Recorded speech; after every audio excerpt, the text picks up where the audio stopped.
Good evening to everyone. I really can't see any one of you. It would be nice if you can just open up yourself for a few minutes so that I know whom I'm talking to. Yeah, so good to see you all. So today we are going to talk about mental health policy during COVID situation. I spoke with Dr. Thomas and he told me that you are all very interested in health policy, the current during the current situation with COVID things coming up. So I did my homework trying to look at mental health policy in India for during this COVID situation. But unfortunately, I don't find much. But some of the guidelines, some of the UN policy, and all those, let me try sharing with you all. Apart from that, I would want to, because I know you are all doing a project, so I really want you to include mental health in any of your project. So why mental health is essential during this period of time. So I would want to talk about that for a few moments, and then later on take you to the legislation that has been there in India, and then coming to the COVID situation. So this is how I'm planning my presentation on. And I'm very, very happy to be with you all and hope my talk will make some sense to you all. So let's hope for that. Let me try sharing my screen. Done. Yeah.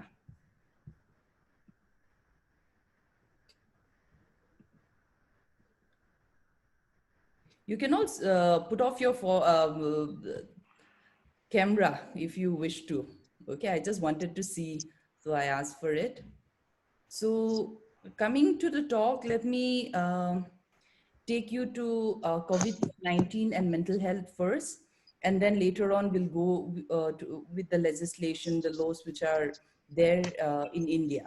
Okay, so though COVID has been a crisis and we are in a disaster situation as of now, though it is a physical health crisis, it has led to a whole lot of mental health issues, especially psychological distress, which is quite common at this moment. And mental health concerns are peaking up even in the other countries, not only in India, but uh, in looking at back at Wuhan, China experiences, or Italians experiences. There are lots of mental health concern that has come up due to COVID situation, and due to the immediate impact of the virus and the consequences of social isolation. Many are afraid of the infection and dying or losing family members. And especially the other thing which is quite challenging for every one of us is the social distance which we maintain, or the lockdown that has happened to us. And because secondary to that, there are lots of economic turmoil, and many have lost job, they lose income or livelihoods. And the other thing which really have a great impact on us, on our mental health, is the frequent misinformation and rumors that takes place at this moment about the virus. So these all has an impact on our mental health and how it's impacting us. So one, since I chose the topic which is relevant for you all as a youth, so one is loss of routine. The colleges are shut down, institutions are closed down. So many of us are stuck at home or in the hostel. So meeting up friends or going out, hanging out, all those are not possible at this moment. So because of that, we lost peer relations, and it creates a whole lot of boredom because there is nothing much to do at home, trying to maintain the routine how much ever possible, but that doesn't really help us much. And also every one of us we have a fear and worries about the um, virus itself, like fear of infection, fear of getting the infection, or anyone, our loved ones or near their ones affecting by this COVID virus. So, and most of us started using a whole lot of time in screen. So there is an increased screen time, and many cases are coming up because of gadgets addiction. And we are also quite uncertain about our future. When is our exam likely to happen? When is the admission likely to happen? Or our jobs, livelihood, all this, or how long the lockdown will continue, and when will this virus go away? So we are quite uncertain about our future. So, and many of us who are staying with our parents, there are lots of parent child conflicts which are happening at the moment. Do not use too much of your mobile, or many other things at home which is going on. And there, among the youth, which is very common again, is unemployment, loss of job, and reduction in salary. So these are some of the common concerns or impact that has happened to us due to COVID-19 situation. And how do we react to this? Many of us are confused what to do next. We are anxious, or we get worried. We are stressed out. At times, we are fearful because of the infection, and depression picks in. You feel sad, you feel bored, you don't enjoy certain things, your sleeps are disturbed, or you lose concentration, you don't feel like doing your normal routine. So all this thing comes in, and also anger. So these are some of the things, how some of the reaction that we do have during this COVID situation. So COVID do have a whole lot of impact on our mental health, our psychological health, or it gives us stress or depression, which is very common at this point of time. Coming to the legislation on mental health, in India, pre-independence time, we have two acts, both on Indian Lunacy Act, and then which was more on protecting the community from people who had mental illness. And the other thing which comes up later was the Mental Health Act, um, which was much better than the existing Lunatic Act. So, and then we have a very important thing which was coming up for mental health, was the National Mental Health Program in 1982, which I'll briefly talk to you about later. And also to protect the rights of person with disability, there was a Person with Disability Act in 1995, which talks about some of the welfare benefits that a person can get, employment for person with disability, or education, or establishment of uh, um, starting up some um, what do you say, some establishment of some business places. So all those things were included in this Persons with Disability Act. Then there was a Mental Health Care Bill in 2013, which was enacted as Mental Health Care Act in 2017, which focus on the rights of person with mental illness. So anyone who are from lower socioeconomic status can get free treatment to any of the government run institution, and their rights are protected. They can choose. There is something called advanced directive, where they can write on whom they can see, or they can seek help. So all those things, and even the rights of the family member, and some of the ill treatment that was going on. So all those things will be are taken care in this mental health care book. And suicide is also decriminalized in this act.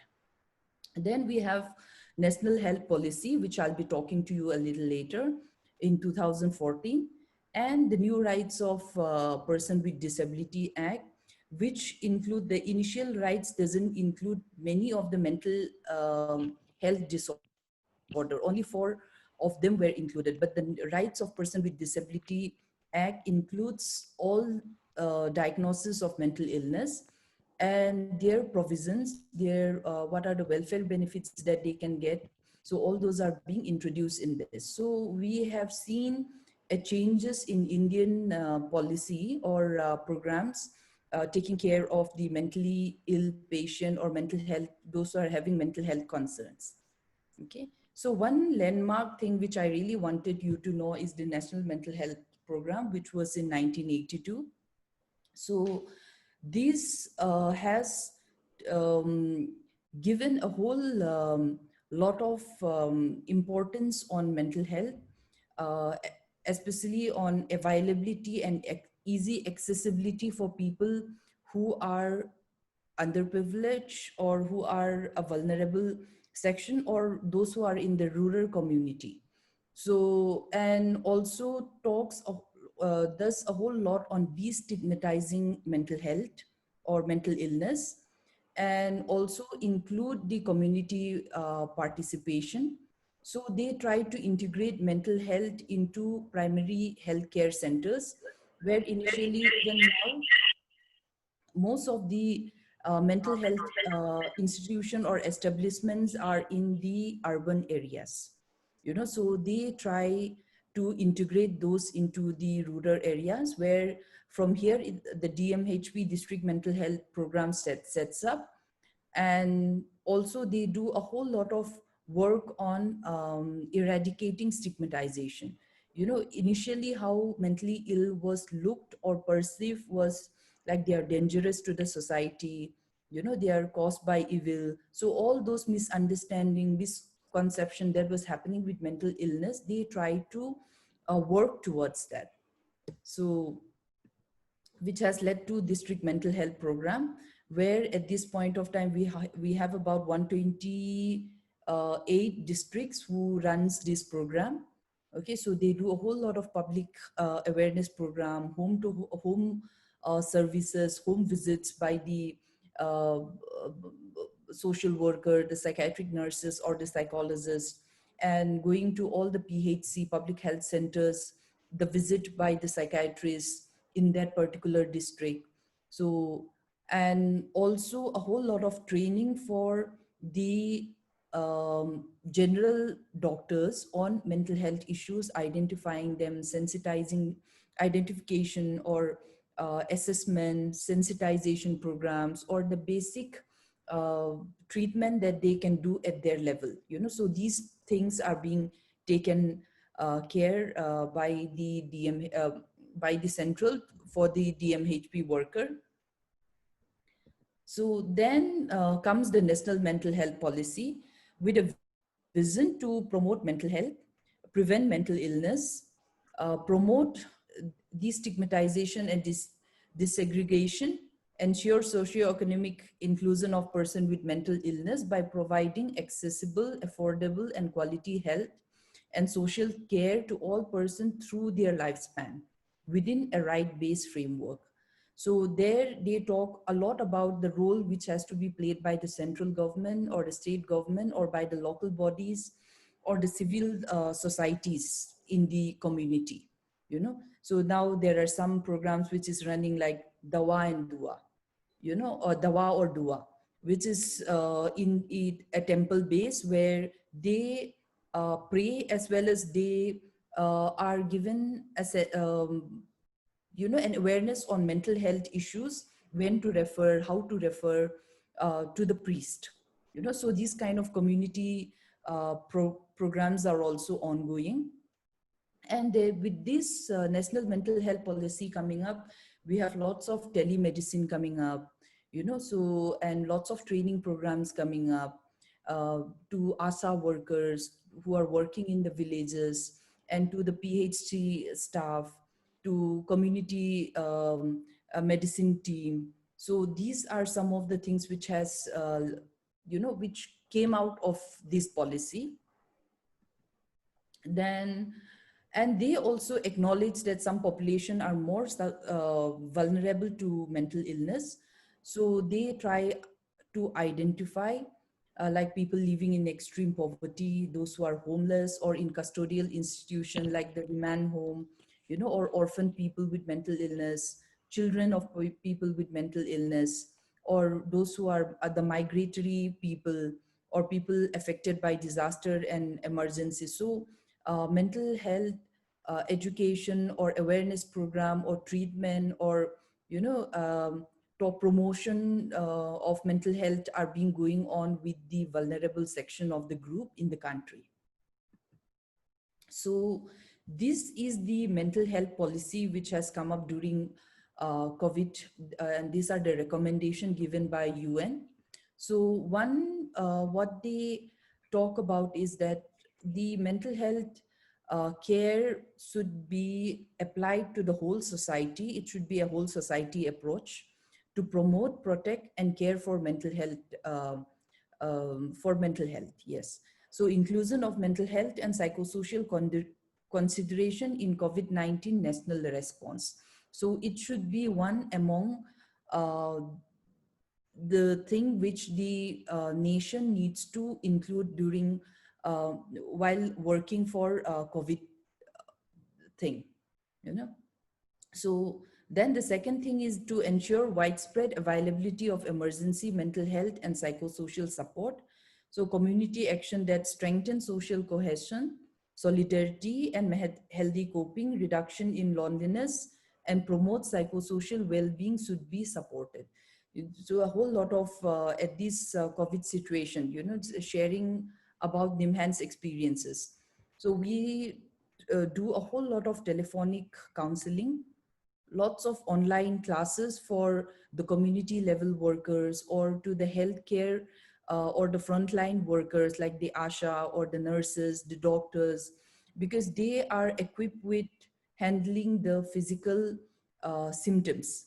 But when it comes to mental health concerns, because we have seen a whole lot of patients who are in quarantine center or who are in the ICUs having lots of mental health issues like anxiety, fearfulness, or what we call it as post-traumatic stress disorder, so they, or some of them have death wishes. So there's psychiatric emergency or psychological first aid has been trained to them, so that in their own respective way, in their own respective place, apart from the physical symptoms, they could also handle the mental health concerns of these people, who are in the quarantine center or in the ICU. So these are something which NIMHANS has also initiated. Okay, and there are 24 hours helplines. Government, each state has come up with a helpline on psychosocial problems or those who undergo psychological distress. So these are some of the things which has come up, and a whole lot of training programs are being provided, guidelines for the health workers, guideline for the nurses, guideline for the uh, ASA workers, for the police, on handling mental health issues has been made in collaboration with the government from the institute. So, and the other thing is to support recovery from COVID-19 by building mental health services for the future, because mental health impact is going to be long. Okay. And prior to COVID situation itself, mental health concerns are quite high in India. In developing countries like India, it's quite common. Suicide, as we know, is been very, very common. Okay. And many of these mental health issues strikes at the age of 14 to 29 years of age, which is youth, which are in a very productive and reproductive age. So this kind of, so the UN has asked the government to increase the health budget. As of now, it's much lesser than 2% of the GDP for health, especially for mental health. It's much lower. And there are no health insurance scheme as of now. There are just two. The one which covers up to 40,000, and Swavalamvam, which came up in 2015, which covers only up to 2 lakhs. So those are the only two health insurance for mental health problem. So these are some of the suggestions given by the UN for the country to take over. to handle the COVID impact. Then, yeah, and from the Ministry of Health and Family Welfare is the one taking a whole lot of responsibilities in uh, b- giving the guidelines, and so they have collaborated with NIMHANS to develop various guidelines for mental health issues. And these guidelines aim at enhancing resilience for vulnerable population. And during COVID situation, the vulnerable populations are women, children, elderly, and the healthcare workers. And from many of the study, what we see is that the healthcare workers or the frontline workers, they have lots of psychological distress which is coming up.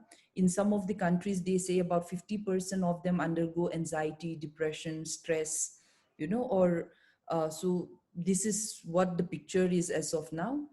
And the Ministry of Health and Family Welfare also has established helpline for behavioral and psychosocial health, which I've mentioned earlier.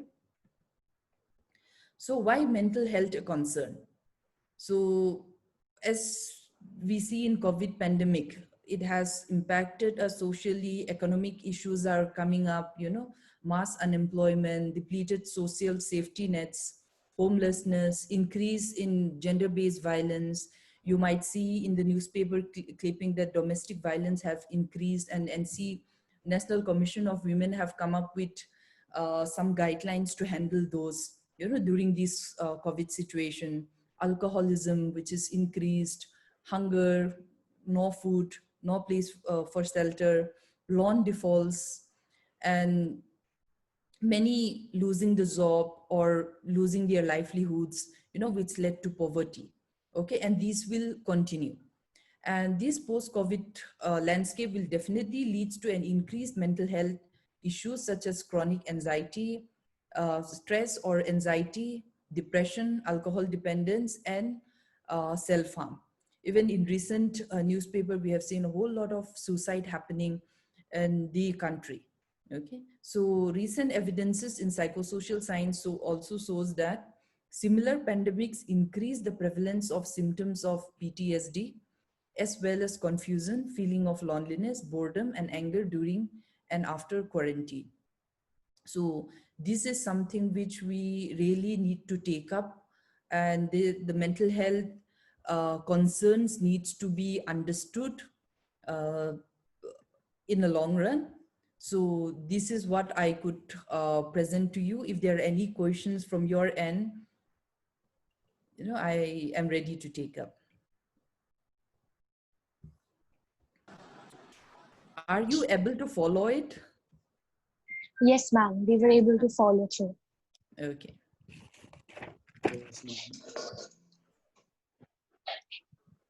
Okay, ma'am. I'll go forward with the first question. Okay. So my question is pretty basic in nature, and it actually throws much light on the educational system that we have in our country. So we have seen that as of now, there is no, let's say, a strong integration of, let's say, mental health studies in the education system. Like we see schools, they have they have a psychology teacher, and that psychology teacher often plays the role of a counselor as well. So, and the COVID situation has obviously thrown light on the problems associated.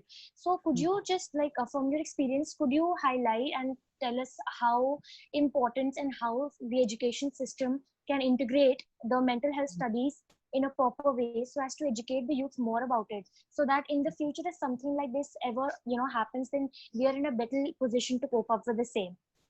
Yes. So how will the education system incorporate mental health in the schools? This is what your question is, right? Absolutely, ma'am. Yes. Yes. Okay.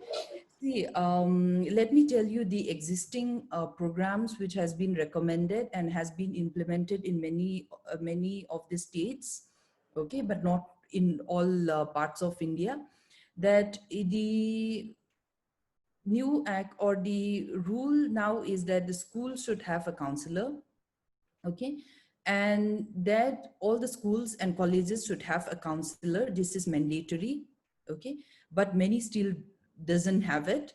Okay, and the WHO as well as the Indian mental health policy has recommended school-based training on WHO life skills, that is to promote mental health. WHO life skill is all about how to problem solve, how to cope up, better coping strategies, how to be more resilient, or how to um, yeah, problem solve. So there are like about 11 things that has to be incorporated in the school syllabus. So this was the recommendation by the WHO as well as the Indian government. So many school has started there. There are school mental health programs which is coming up, especially in the places where DMHP are being followed. They started doing all those. Okay, so this is one thing that has been taken up by the government in order to promote mental health as well as to prevent from mental illness.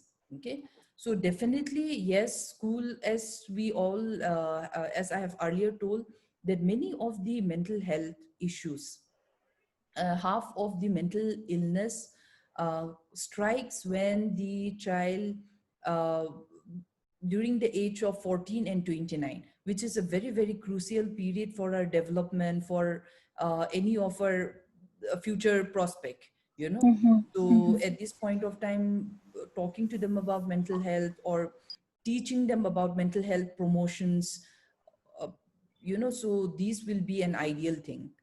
So I think the government has taken up, and definitely these, I don't remember which year was it, but they have recommended for school mental health program and availability of counselors to all the schools. I hope I'm answering that. Yes, ma'am. Absolutely. Thank you so much, Okay. ma'am. Okay. Good evening, ma'am.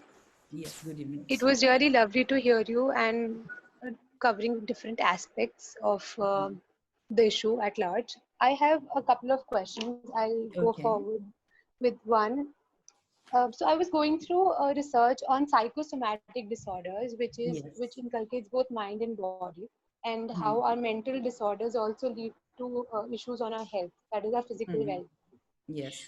So, ma'am, there was a paper which talked about. So, I was learning more about, are there any guidelines which talk about how the doctors who have been working day and night and you know helping the COVID patients especially, how are there any guidelines to help doctors come out of if they have any issues regarding mental health? Hmm. Because in this phase when they're working so hard, it takes a burden and toll on their body and mind as Yes. well. Hmm. So I really couldn't find any such Hmm. hardcore thing. I would really love if you could reflect upon that. The other Hmm. thing, coming back to the psychosomatic part, that Hmm. in when we see that in normal MBBS, that is a 5.5 years course, there is Hmm. not much of a mention of psychological studies and teaching. So how do you think an increase in psychiatric and psychological teaching help the doctors Hmm. in recovering from some stresses that they develop during their practice? Yes. Okay. Before going to the guidelines for health workers as well as the recovery thing for the doctors who are fighting for all of us, So before this, initially, even these mental health concerns or the psychiatric concern disorders has not been taken into a very important role even in the medicine, so I hope you're getting me. Even in the MBBS curriculum, it was just an optional study. Okay, so but now the new rule what has come up with that by the Indian Medical Council, that psychiatry is mandatory. Okay, and establishment of psychiatry department in a general hospital is mandatory. So these are some of the steps that the government has taken up to include mental health in all the health aspect, otherwise a few years down the line, I think Dr. Thomas also would know, even in one big hospital that we have in Manipur, we call it as Regional Institute of Medical Sciences, and where they have placed the psychiatry department is near the morgue, so that is how psychiatry or psychiatric disorders have been treated. So now with the coming of National Mental Health Policy, NMHP, and the current act which is coming up, people are taking into consideration, and now the MBBS student have to learn psychiatry, so that is now a must, one paper they have on it. Now coming to the guidelines for health workers, definitely WHO has given a strict guidelines for the health workers who are toiling in the ICU rooms with those PPE, so that they should have this amount of um, work time. It should not exceed that. They should have adequate sleep. They should have proper nutrition. And then there are lots of videos and talks, even a direct talk to them, those who feel stressful during their, or those who have burnouts during their work. Okay, so these are some of the steps that has been taken. Even we are also from the team of NIMHANS, we definitely call up the health workers and the person in the ICU, to check, or the people who are in quarantine.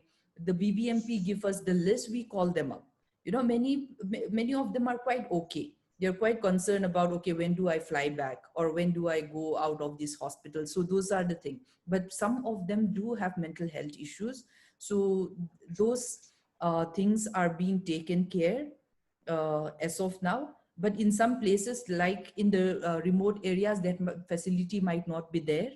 Okay, so that's another thing. So guidelines WHO has given for the health workers. You can read up on that. Okay. I hope I am answering to that. Thank you so much, ma'am. It really answers my question well. I have another question, Yes, if please go you ahead. allow me.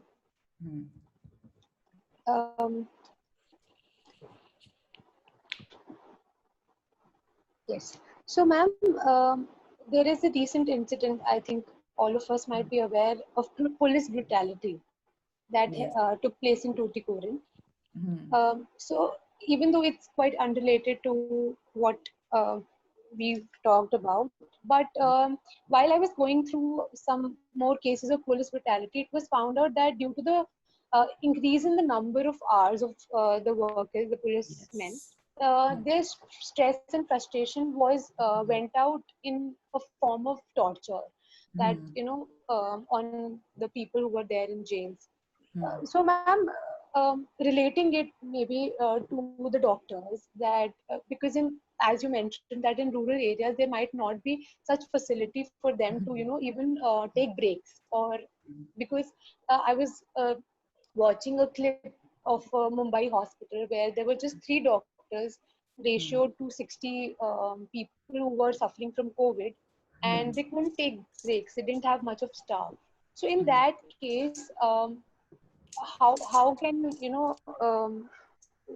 maybe there is some help that could be provided to them? Is it the government who needs to take care of it, or is it because I also did read about an organization which conducted around for around lakhs of doctors some meditation workshops for them to recover from the stress, and because while handling them, the patients, it takes toll. So, ma'am, Yeah. I would like Yeah. Coming to the incident that has happened in Kerala, no? Tamil Nadu. Tamil Tamil Nadu. Nadu or Kerala? Yes, Tamil Nadu. Tamil Nadu. Okay.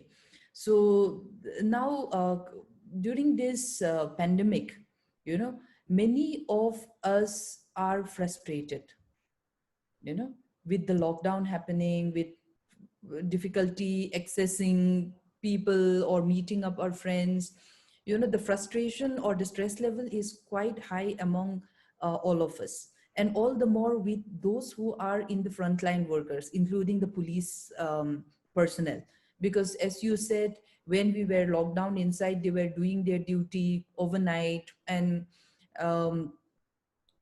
so they don't spend time with the family. They're stuck in some places without food, shelter at times, so those kind of frustration, stress are quite high among the person who are devoted or who are working towards this, who are COVID fighters, let's put it this way, okay, or warriors.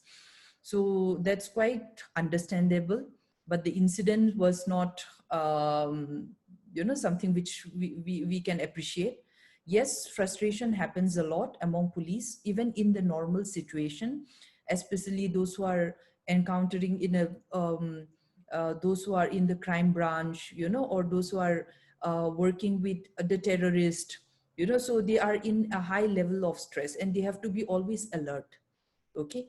So now I'm not too sure about how government has taken up, but they, from what I understood is, in from Nimhans, we have taken two states as of now. One is Tamil Nadu, and the other one is somewhere in the north. I'm not sure about the state. So those two, all the police personnel are being trained on stress management, okay, handling stress. And while they talk about that, they found that there are a whole lot of marital discord or marital issues happening in the family, because long hours of duty, the husband not being there to take care of the family, so those, all those were also being seen during the first phase of the study. So now not only the police officer, but they are including the spouses or the families, so that as a family they can help each other. Okay, so those programs are ongoing at the moment. Apart from that, I'm not too sure about it, but there are training programs for the judicial uh, um, uh, persons, and even for the police personnel on stress management, handling stress. These are being ongoing, but not to all again, as I said. Even now, those are the two states where we have trained them, but the other states have not received those kind of help. Yeah. Thank you, ma'am. Thank you so much. Good evening, ma'am. Good Your evening. presentation was very informative. Thank you for that.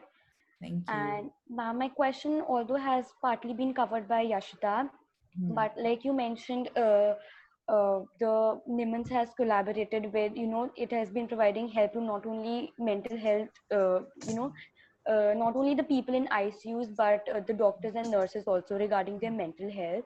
Hmm. And you also told that WHO has brought out a lot of guidelines regarding this as Yes. well. But like we as citizens, we Hmm. although have a lot of fear going out of our houses because of the pandemic and because of the virus.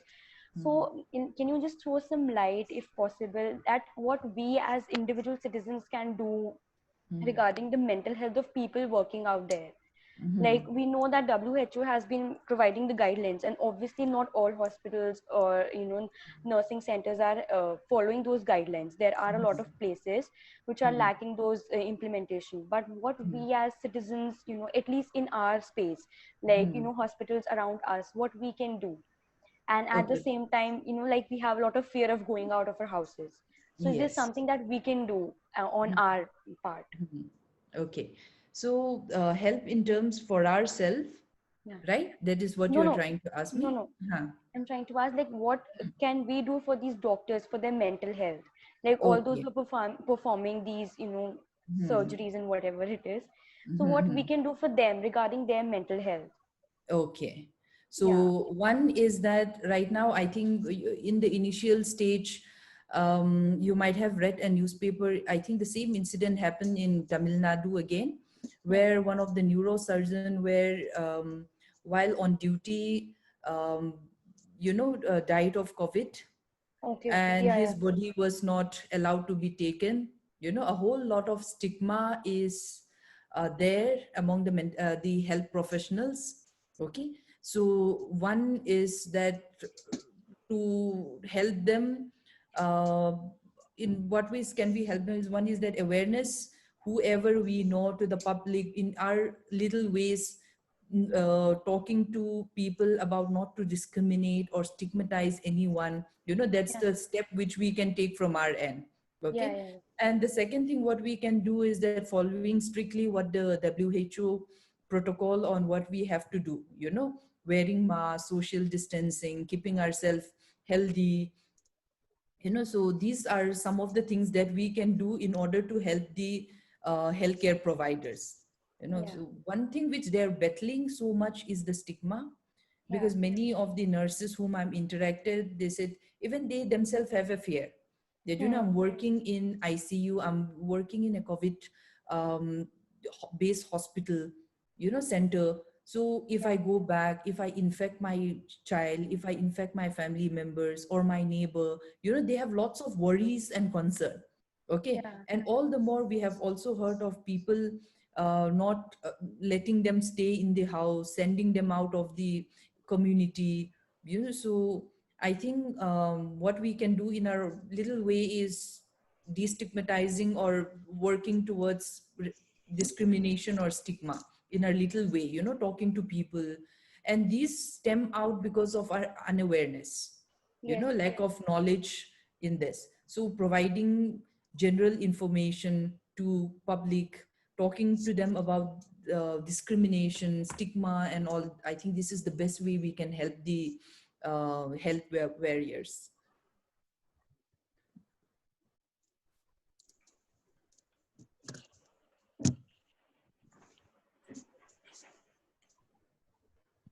Anyone else?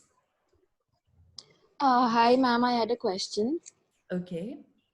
So, physical distancing or social distancing can be seen as the very antithesis of what is considered therapeutic in mental health.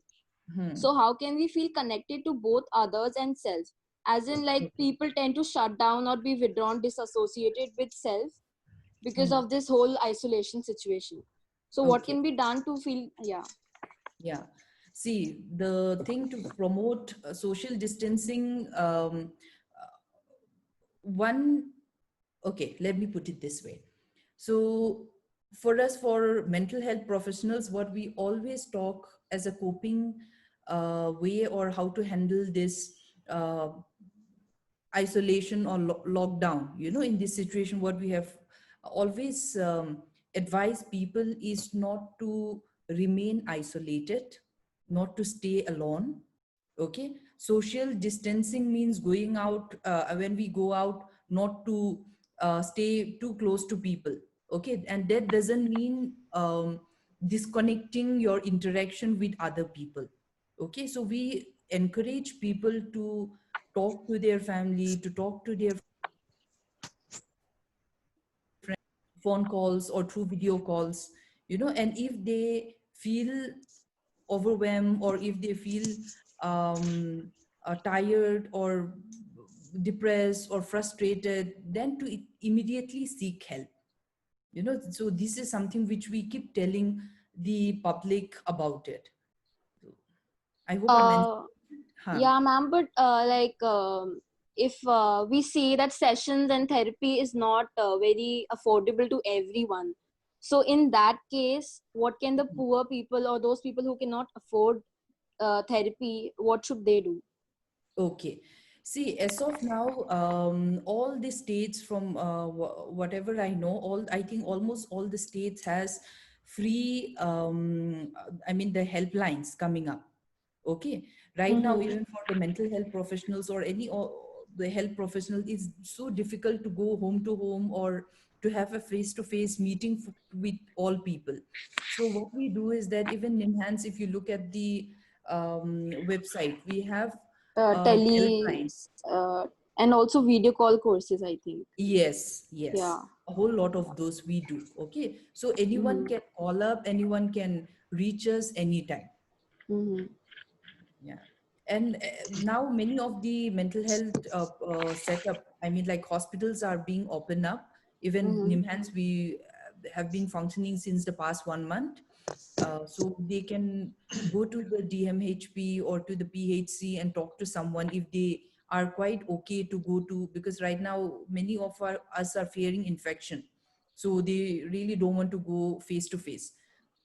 So providing them this helplines number during this period of time would be really helpful. Yeah. Thank you, ma'am. Yeah. Good evening, ma'am. I had a question. Uh, Yes. I wanted to know a little bit about how treatment of treatment of mental illnesses has Hmm. adapted during this COVID pandemic, and how Hmm. has how has social distancing and the current pandemic affected the treatment of previous patients? Okay. Definitely, it has led to a whole lot of relapses because many people can't access medicine. They can't come to the hospital. So they have stopped the medicine and we have lots of relapse cases coming in. So that is because they can't go, they can't travel, they can't go and buy medicine. And some of them fear of going out, have stopped them from taking medicines. So that has really impacted on the person who has a pre-existing mental health issues. Definitely that has a big thing. So from our experiences, so what we did was that in the initial days, so since we know that these relapses are likely to happen, what we did is that we called whoever was registered in NIMHANS. We have like plenties of files. So we tried calling them, reaching them, and talk to them and connecting them to the nearest mental health centers. Some are from Gujarat, some are from Delhi, some are from South down Pondicherry, or some from Karnataka itself. So what we do is that we call them up, trace the nearest places where they can take the medicine, check on how they are doing. So we did that on the first line. Now we have taken a second step, like it's the OPD is open now, but for those who can't come to NIMHANS, we still do have those telephonic help for them. Sure, ma'am. So, Yeah. like you said that the OPD is open. So, Yes. how has the situation changed currently? What measures have been taken? So, of course, governmental institutions are jam packed when Hmm. the OPDs are jam packed with multiple patients coming in on a daily basis. Hmm. So, social distancing and then taking various precautions, it becomes a little bit difficult with the sheer magnitude of people coming in. So Yes. how has the system adapted? What are the various steps that have been taken, for example, within the OPD while checking on patients? Because it's not just old patients; it's new patients coming in every day Yes. or for Yes. follow-ups. So Yes. how has it changed Yeah. the scenario in the OPD? Yes. The first day when we opened the OPD, there was a huge crowd, and we, honestly speaking, the outside security failed to maintain the social distancing, on that particular day. So, because that was the first day when we opened the OPD again, so we were also trying our best to distance them or to take appropriate measure. But that failed because a huge number of people gathered in on that day. But as subsequently, what we did was that from that day onward, we get to know that many people are coming in. So we have opened more counters, more registration fee, and we also call up the particular, suppose we have been divided into 6 units. So my unit have two OPDs. One is for the fresh case and one is for the old cases who comes for follow up. So fresh case, then as it is, we screen them because we also need our safety. We screen them and then let them enter and we see them as usual. So then we don't make it crowded. So we have more spaces for them to wait for us so that they also feel good about it, that, many of us come into the hospital with a fear of infection ourselves. So those measures have been taken. But as of now, subsequently, when they know that over the phone we are reachable, then many people, except for those emergency, they don't opt to come to the hospital. They will reach us online. Our counseling sessions are all going on. Though we open the hospitals, we still take the online counseling sessions. So only those who are need, as it comes up, I think even today our OPD was not too very heavy. And even the admissions, we take it only those who are really needed emergency cases, and then try to discharge them as soon as possible for the fear of infection for the patient themselves. So all those things are being taken care. Yeah. Yeah, ma'am. I apologize for asking you, barraging you with so many questions. It's just No that problem. I just have one final question. That is, within Yes. the quarantine, so what is the role of psychiatrists and psychologists present, or what is the role of basically psychiatrists and psychologists within the quarantines and the Okay. COVID wards? Okay. So we work as a multidisciplinary team for mental health team. Okay. So the psychiatrists are someone who have done their MBBS Yeah. and did their MD psychiatry. So they are the one who are in charge of diagnosing the patient as well as giving the pharmacological treatment. So then the psychologists, us, what we do is that we help them because many of the mental health issues, they like a mild depression, adjustment disorders, stress, marital conflict, all those things doesn't require medicine. So it's more of like counseling based that we do, marital counseling, family counseling, individual counseling. Okay, so we aid them in delivering the counseling part. So that's how we demarcate our roles. All right. Thanks a lot, ma'am. Thank you. Okay. Yes, ma'am, I also have a question. Okay. Ma'am, I came across a few articles and also conducted a casual survey to know about things. So I came across the fact that in the present COVID pandemic itself, Mm. the disease isn't the major cause of anxiety, depression, or we may call it fear among people, but rumors related to COVID facts and the relief policies that the government is undertaking are the major reason. So, ma'am, how can we deal with them, and how, as responsible citizen, we can help the society in this regard? Okay. I'm not getting the first part. Can you repeat the question if you don't mind?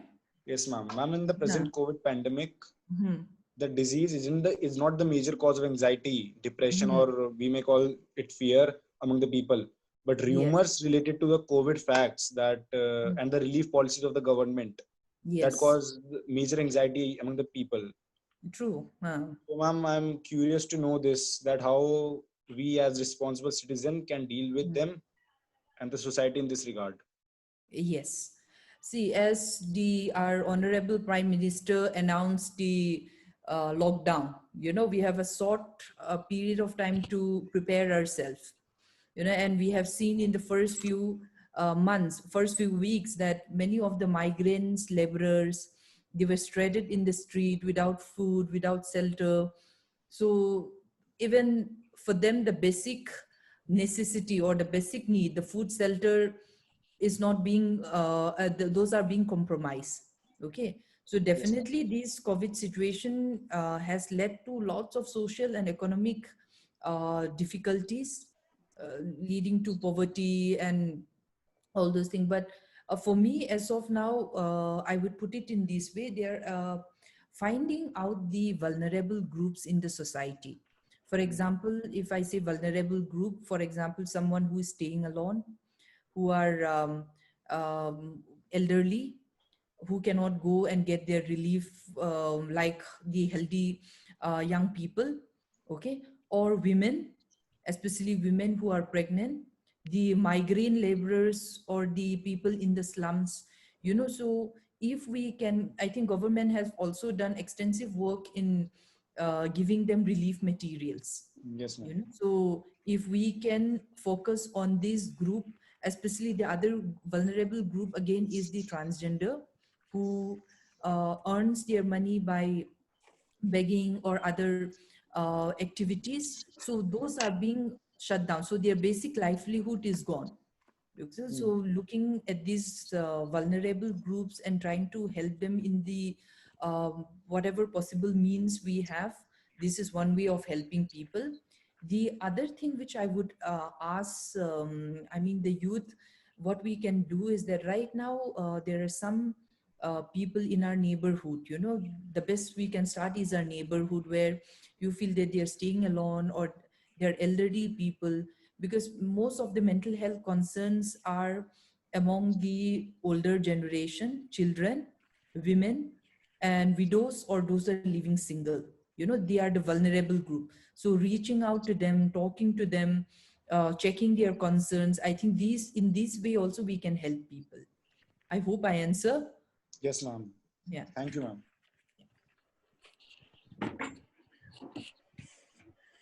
Good evening, ma'am.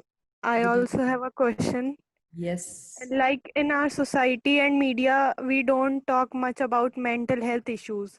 So prior to COVID-19, were there less cases related to mental health problems or they weren't reported? It's, I would say, as underreported, because mental health issues is quite stigmatized in our country. you know to go, for example, you have some physical symptoms, to tell your friends and go to the hospital is easier. Suppose you are suffering from depression, or you're going to see a psychiatrist, to tell your friend that you're seeing a psychiatrist, they'll laugh at you, they'll mock at you. So this is one simple example I'm giving you. Okay. So and many of us have mental health concern. One of the WHO documents, then they said that in India about 20% of the population would have mental health concerns in 2020. And they also said that depression is like 1 in 5, 1 in 20, 1 in 5. So this is how they quote. Okay. It's not that mental health problems was not there. It was there. Okay. It is now. And with COVID situations, it's increasing because of many, many other issues. Okay. So I think stigma or poor awareness about this mental health concern stops us from taking help. Okay. And many of the patient, I was working prior to NIMHANS, I was working in a general hospital unit. What we see is that for any of the illnesses, for mental health concern itself, they go to a physical doctor, a medicine or any other doctors, and they then refer to us that it's a mental health concern. So I think stigma, lack of awareness are some of the major thing which stop us from seeking help or taking help on mental health issues. Yes, ma'am. Yeah. Also, ma'am, one more question. Mhm. Like India, or in general, we can say Asian countries, are Mhm. more of a community based societies, Yes. while the Western countries are more focused on individuals. Yes. So, how far our culture had played a role in dealing with mental health problems? Like, we give focus to everyone in our society, what others are doing, and taking care of them also. So, there must be some role played by our culture in Definitely, yes. keeping this problem less as Mhm. compared to Western countries. Yes. So it has played as a protective factors as well as a risk. How culture has played a role. Okay, protective. We are a close knitted, we family, or a close knitted society. So the support system that we have is enormous compared to the Western culture. So there is one protective factors that we have in India. And the other cultural or religions thing really affect help seeking behavior of the patients. And from my experience, even in NIMHANS, many of the patients who had come to us, when we check with them, where all have they gone before coming to NIMHANS or to mental health professionals? They have gone to religious healing practices, so they spend a whole lot of money, a whole lot of time there. And when it's not cured, then that is how they come to um, mental health care settings. Okay. So our belief system, for example, even in some of the culture, mental illness is caused by evil spirit, or you have done something in your previous generation or past life, so the impact is happening now. So this is how we perceive mental illnesses. Or you have sinned, so this is the reason why you are suffering now. Okay, so all this kind of meaning to mental health issues has led many people from stopping from taking help to a mental health professionals, you know. So instead they go to a religious, do lots of puja, praying, doing lots of other treatment, other forms of treatment, and then only when that doesn't work they come and seek help in a mental health professional's care. Okay, ma'am. So we can say that our culture had both negative and positive Yes, impacts on yes. this. Mhm. Okay, ma'am. Thank you. I do have a question here. Okay. Like when we talk about India, we can't ignore the fact that India is comprised of rural population more than the urban population. True. So when we talk about the rural population, we nowadays when we look at the fact, we see people in the rural areas. They have taken the concept of physical distancing or social distancing up for a toss, and they are like concentrated, or they sit together at a particular place and they worship a deity which they have named after Corona. Like they worshipping the Corona deity. So they feel that this goddess is like very angry on them, and like they are affecting their health. That's why. So my question is, what has been done? If there is anything that has been done to reach out to these people and tell them what the truth is, and what is your view that what can be done probably in order to check into this situation? Yes, definitely. I agree to that because we consist more of a rural population than an urban population, and there is a lot of gap in this because all the infrastructures are centered around the cities.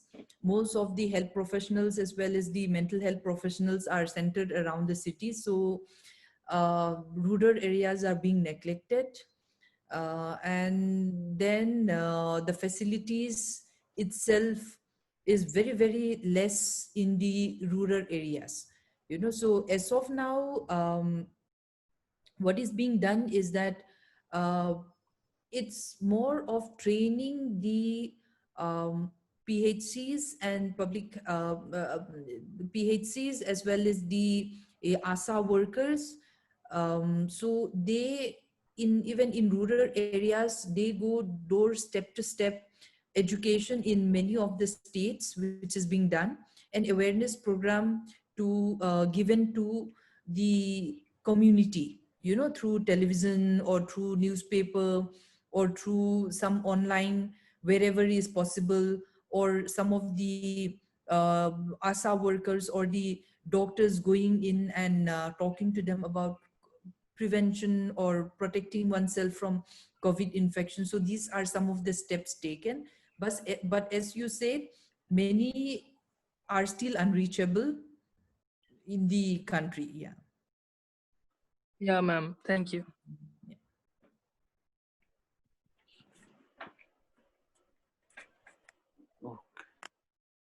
Okay. Before we wind up, I have one question. Thank you, Dr. Elizabeth, for an excellent presentation. It was really a special one. And listening to your presentation, it really opened my eye, and also it's really thought-provoking. And listening to your presentation, I've learned so many things. And mental health facilities have largely been ignored. Yes. And it's good to see mental health facilities are finally on the government's radar, especially when you talk about mental health policy, and also the need of counselor in schools and colleges, and also MBBS syllabus or curriculum, and also hospital government funding, and also the initiative taken by the government of India. And but in this pandemic situation, majorly what India must do to solve the mental health crisis, is the government of India doing enough, or is the government of India doing less? So I just want your suggestion or your take on how the government, to what extent the government of India can do to solve the mental health crisis which is happening right now. And also about, let's say you're talking about stigmatizing others, stigmatizing people really stop people to hide the illness, to avoid discrimination, and also to people, prevent people from seeking healthcare immediately. And also, I think this is also really happening right now. And the government of India initiatives, I don't know about like many other things, but campaigns like Swachh Mansikta Abhijan, all these are campaigns to, let's say, create awareness among the masses. But on the other hand, looking at the problems, I do see that there are so many problems. So my question is the government of India doing enough, or how do you think the government in India need to do more to solve mental health crisis in this pandemic situation? Okay. So coming to the second one, let me answer that first. I think about the stigma and all those things, answering to one of the previously asked question also, I think government has taken a role because there were lots of stigma among the health workers or the warriors in the initial stage of the lockdown. So the Indian government has come up with, I am not getting the act now. So based on that, like whoever is found harassing or discriminating or stigmatizing the health professionals, they are, they will serve a penalty of being put into jail for 7 years, and all those fines and all those things are there. So this is one step to protect the health workers from being stigmatized or being discriminated. Okay. Then coming to whether the government has taken enough measures on the mental health issues, I would not say they have not taken. Definitely, they are trying their best. But India is a huge country, and then the other thing is that, as we said, most of the rural are still unreached. There is a whole lot of gap still. But whatever is possible from our side, me being a central government employee, during the COVID situation, we had a sleepless night handling the helplines, multiple calls, thousands of calls that we and our students are handling each time. So reaching, and then we have an online training sessions continuously in a day, 3-4 sessions that we take it for the nurses, the health workers. So all those are ongoing. I would not say that they have not taken initiative.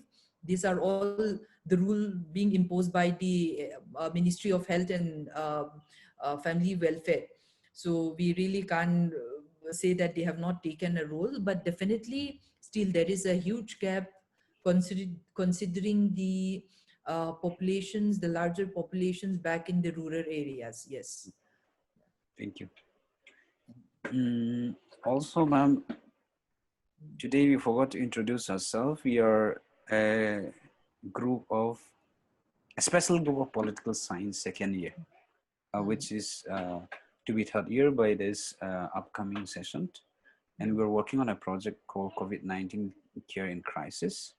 And we're trying to understand the problems, the lacunas of the administrative machinery in dealing with the COVID-19 situation. So today it really opened our understanding, and also we are really happy. And in the future, I mean, since the project is ongoing, we will consult you, we'll ask you about our problems, and I hope you will cooperate with us, you will help us.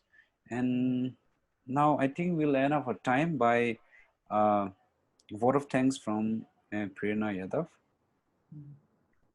Ma'am, I would like to thank you on everyone's behalf for enlightening us on COVID-19 and mental health policies, something which has become very important in contemporary times, and making us aware about the guidelines, schemes, legislations regarding mental health policies, which aren't much talked about in our society and media also. And it will not also help in our project, but also in our everyday life, dealing with the pressure and helping others also. And we can play, I think, a greater part towards society also with this session.